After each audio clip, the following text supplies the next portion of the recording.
빵TV 빵영입니다. 오늘의 특별했던 한 종목을 알아보는 시간, 오늘의 한 종목 시간이 돌아왔고요. 오늘 말씀드릴 것은 뭐 철강주들도 많이 오르긴 했죠. 그렇지만 제가 말씀드리려고 하는 종목은 아시다시피 세종시 테마를 말씀드리려고 합니다. 세종시 테마 오늘 프롬파스트가 상한가를 말았습니다. 프롬파스트가 상한가를 말았는데 다만 이제 후발주라고 볼 수 있는 뭐 대주산업이나 영보화학 이런 애들이 좀 약한 모습을 보여주고 있습니다. 그럼에도 제가 이 세종시 테마를 계속 봐야 되는 이유는 세종시 테마는 단발성 테마가 아니라는 점입니다. 네, 세종시 테마는 여야 모두에게 굉장히 중요한 부분이고요. 왜냐? 이제 남은 표밭이 충청도밖에 없기 때문이죠. 그래서 우리가 간단하게 이 충청도 같은 경우에 대해서 말씀을 드려보면 경기도는 우리가 이제 이재명 지사가 기본소득을 하고 있죠. 그리고 전라도 쪽에는 신안 풍력발전을 들어왔고요.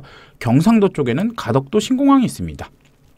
또 강원도 쪽에는 뭐 일반적으로 이제 DMZ 쪽 이런 걸 하는데 강원도는 좀 약간 표심 좀 약한 게 있고, 서울 같은 경우에는 아시다시피 부동산만 잘해도 뽑아주는 문제죠. 그렇다면 남은 것은 바로 충청도겠고요. 충청도 민심은 당연히 어디겠습니까? 세종시 이전이 가장 큰 이슈겠죠. 그러나 이 세종시 이슈가 지금 조금 애매한 상황인데 오늘 이 법사위가 이게 통과가 안 됐습니다. 그래서 이렇게 되는 이유는 임시국회로 밀린다라는 부분이 있겠고요. 사실 이것을 민 이유가 글을 보면 나오는데 아시다시피 그 여야 모두 지금 그 당대표가 애매하죠. 애매하기 때문에 바로 이 부분 어정쩡한 스탠스는 내년 차기 대선을 앞두고 이 세종시 의사당을 이슈로 활용하는 것 아니냐라는 부분이 나오고 있습니다. 결국 여기가 핵심이겠죠. 이 세종시 테마라는 것은 여야 모두에게 굉장히 중요한 표밭을 잡기 위한 어떤 히든 카드겠고요. 그런 것과 더불어서 윤석열이 국가군영 발전 정책을 공부했다라는 이슈로 이 이슈로 오늘 세종시 테마가 상승했다라고 보시면 될 것 같습니다. 그래서 세종시 테마 같은 경우에는 제가 말씀드리는 포인트는 두 가지입니다. 하나는 단발성 테마가 아니다. 두 번째는 꽤 큰 정책 테마이기 때문에 이 종목이 이 관련주들을 꼭 보셔야 된다라고 말씀드릴 수 있을 것 같고, 오늘 일단 상한가 간 프롬파스트가 어떻게 보면 대장이다라고 말씀드릴 수 있을 것 같습니다. 지금 이 종목 같은 경우에는 월봉을 보시면, 일봉을 보시면 역사적 신고가를 돌파한 상태입니다. 역사적 신고가를 돌파한 상태겠고요. 이런 케이스로는 일단 역사적 신고가 대장주라는 부분과 또 시총이 작습니다. 오늘 550억이었고요. 상한가 쳐서 아마 제가 718억 정도로 알고 있는데요. 이러한 비슷한 사례가 있었죠. 최근에 나타났던 종목 중에 위즈코프라는 종목이 있습니다. 이 종목 같은 경우에도 이날 첫 상한가를 가고 이때 일자리 테마주로 움직였습니다. 이때 첫 상한가를 가고 그 이후로 대략 2배 정도, 2배 반 정도 오른 모습을 보여주고 있습니다. 이 종목 같은 경우에도 윤석열이 일자리 정책을 공부하고 있다라는 이슈가 나오면서 연일 이렇게 급등을 했고요. 이 종목 같은 경우에는 이 종목도 역시 시작 스타트 라인은 한 500억 정도에서 시작했던 종목입니다. 그래서 우리가 이런 과거의 사례를 봤을 때 이 프롬파스트도 이러한 모습을 보여줄 가능성이 굉장히 높습니다. 물론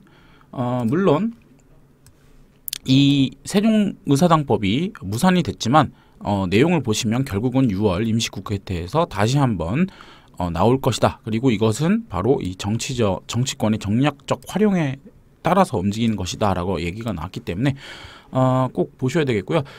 따라서 이런 종목 같은 경우에 만약에 제가 봤을 때 내일 아마 프롬파스트가 잘하면 상한가를 한 번 더 갈 것 같은, 상한가를 또 갈 것 같은데, 만약에 얘가 흔들린다, 뭐 예를 들면 음봉을 뺀다 이런 식으로 볼 수 있을 텐데, 이럴 때는 음봉마다 무조건 모아 가셔야 된다라고 저는 말씀드릴 수 있을 것 같습니다. 일단 그리고 나서 후발주도 간단하게 말씀을 드려보면은 두 가지 분류가 있습니다. 일단 시가총액이 작은 종목을 최선으로 일단 저는 둘 거고요. 뭐 예를 들면 대주산업이 있고, 네, 대주산업이 있고요. 또 네오오토, 포메탈, 유라테크, 신신제약, 그리고 계룡건설, 계룡건설 이런 종목들이 있습니다. 차트 일봉 차트로 보시면 잘 안 보니까 제가 주봉으로 보여드릴게요. 이런 종목들 중에서 대주산업이나 유라테크, 계룡건설 같은 경우에는 기존의 세종시테마로 원래부터 있었던 종목입니다. 그래서 뭐 오늘 같은 경우에 대주산업이 거의 2등주에 가까운 모습을 보여준 것을 볼 수 있죠.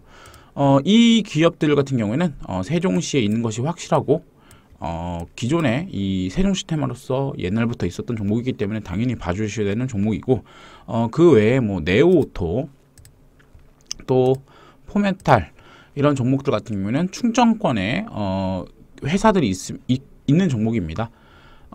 이 종목들 역시 시총이 500억에서 600억 사이인 종목이고요. 신신제약 같은 경우에도 이 세종시스템으로 엮여있는 종목인데 이 종목 같은 경우는 시총이 한 1,300억대 기 때문에 약간 무거운 점이 있다는 점을 보여드릴 수 있습니다. 일단 이렇게 관련주를 먼저 정리를 해드리는 것은 당연히 제일 좋은 거는 프롬파스트를 잡는 것이 제일 좋습니다. 다만 많은 분들이 이런 대장주를 못 잡고 좀 불안해 하시는 분들이 계십니다. 그렇게 되면 후발주들을 잡으셔야 될 텐데, 또는 대장주가 순환매가 나올 때 후발주들을 잡으셔야 되는데, 일단 후발주가 어떤 종목이 있는지를 파악을 해 놓으셔야지만 관련주들을 잡을 수 있지 않겠습니까? 그래서 제가 말씀드렸고요. 뭐 예를 보면 프롬파스트 같은 경우는 세종특별시 이렇게 나와 있죠. 그리고 네, 요거는 네오오토고요. 이제 예산에 공장들이 있습니다. 그리고 신신제약 같은 경우는 세종공장이라고 해서 이렇게 보시면 세종특별시 이렇게 나오고 있죠. 그래서 지금 제가 말씀드리는 종목들은 테마주긴 하지만 세종시 또는 예산 그 충청도에 있는 종목들, 확인된 종목들을 말씀을 드렸고요.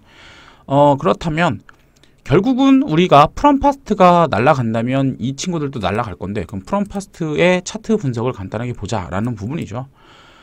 이 차트 분석을 보기 전에 굉장히 중요한 포인트들이 있습니다. 주봉으로 보면 좀 잘 안 보이는 파트인데요. 일봉으로 봤을 때 오늘 이 종목은 역사적 신고가인 이 부분을 일단 돌파를 했죠. 그리고 두 번째로 이 과거에 최근에 만들어졌던 이 매물대를 쉽게 갭으로 띄어서 상승을 시켰습니다. 이런 경우가 어떤 종목들이 이렇게 많이 나타나느냐, 쉽게 생각해서 이런 종목들이죠. 위즈코프 같은 경우에도 어떻게 됐습니까? 위즈코프 같은 경우에도 이 박스권을 갭을 띄어서 돌파시켰던 모습을 볼 수 있고요. 그리고 애니능률 같은 경우에도 너무 많이 올라서 잘 안 보이시겠지만 이런 박스권을 갭을 띄워서 올려 보냈다는 걸 알 수 있습니다. 또 과거에 동방 같은 경우에도 보시면 이 종목 같은 경우는 조금 다르긴 하지만 이 종목 같은 경우에도 보시면은 이런 식으로 이 박스권을 갭을 띄워서 날린 모습이 있습니다. 이런 것을 봤을 때 우리가 물론 100% 프롬파스트가 앞에 보여드렸던 종목들과 같은 움직임을 보여줄 거라고 확신을 드릴 수 있다. 100% 그럴 수 있다라고 말씀드리긴 어렵지만 제가 봤을 때 이런 차트의 흐름을 봤을 때는 이 종목이 대장이고, 이 종목이 적어도 일단 내일 갭을 뜨지 않겠습니까? 갭을 뜨게 된다면 사실 이 6,000원 이하 구간은 내려올 일이 없어요. 사실 없기 때문에 오늘 이 프롬파스트를 매매하셨던 분들은 여기로 떨어질 것 같다라는 그런 두려움은 접어두시는 게 좋습니다. 그리고요, 그렇다면 프롬파스트를 어떻게 매매하면 되느냐라고 했을 때 일단 가장 쉬운 방법은 내일 갭을 뜨겠죠. 내일 갭을 뜰 겁니다. 그렇다면 오늘 상한가 자리를 깨지 않는다면 홀딩을 하시면 되겠습니다. 연봉으로 봤을 때도 월봉, 연봉 다 보셨을 때 오늘이 최고가입니다. 역사적 신고가이기 때문에 위에 매물이 없죠. 매물이 없는 상태에서라면 오늘 종가를 깨지 않는다면 홀딩을 하시면 좋을 것 같고, 만약에 종가를 깬다고 한다면 이 박스권 하단, 그러니까 오늘의 저가죠. 오늘의 저가를 깨지 않는다면 오늘의 저가까지 한 번 더 보실 만할 것 같고요. 사실 제가 판단했을 때는 아마 여기까지는 떨어질 일이 없을 겁니다. 아마도 갭을 떠서 할 거고요. 이 종목이 이제 내일 만약에 내일 만약에 또 상한가를 간다면 제가 봤을 때는 굉장히 높은 확률이라고 보는데 상한가를 만약에 가게 된다면 여러분들은 이 2등주들을 3등주들을 한번 매매해 보시는 게 좋을 것 같고요. 지금 상황에서는 어찌됐든 간 시총이 제일 작고 그나마 오늘 차트가 가장 살아있었던 일봉으로 봐서는 좀 애매했지만 그래도 이 종목 같은 경우에 갭을 떠서 움직였고 또 분봉으로 보셨을 때 그래도 나름 어떻게 지켜려고 했던 모습이 보입니다. 그래서 이 종목 같은 경우에 제가 퍼스트 클래스 쪽에서는 말씀을 드렸는데 이 구간을 아마 지키려고 할 겁니다. 이 구간 지키게 된다면 다시 이런 상승 모습을 보여줄 수 있다라고 말씀드릴 수 있을 것 같네요. 네, 그래서 오늘은 이 세종시 테마주를 말씀을 드렸고요. 계속 말씀드리지만 이게 뭐 당장 내일 어떻게 될지는 확률적으로 말씀을 드릴 수 있습니다만 장기적으로 봤을 때는 이런 정책 테마 또 어떻게 보면은 이게 그 천도 테마라고 해야 될까요? 천도 테마라고 해야 할까 말씀드릴 수 있는 이런 큰 테마기 때문에 절대 단발성이 아니다라는 부분 꼭 기억을 하셔야 되겠고요.